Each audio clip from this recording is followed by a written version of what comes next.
Step right up and settle yourself down. Grab yourself a perch right here at the bar where you can gaze upon the masterpiece with eyes unburdened by squinting.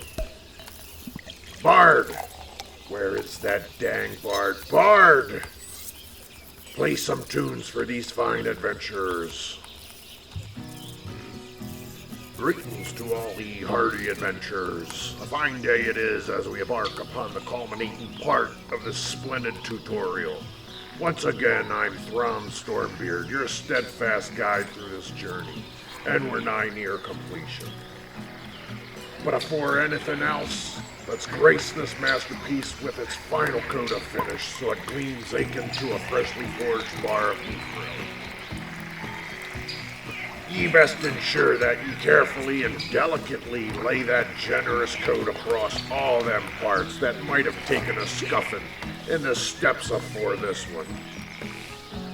Before we move on to the next phase, we need to let it dry a proper like.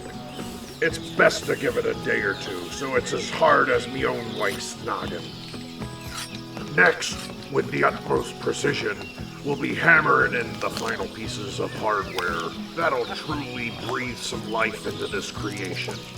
After that, we'll be turning our attention to the inside. With a hearty application of glue, we'll be attaching some felt to the bottom, ensuring we can store our treasures without a hint of harm to the box itself. And there ye have it, me hardy companions.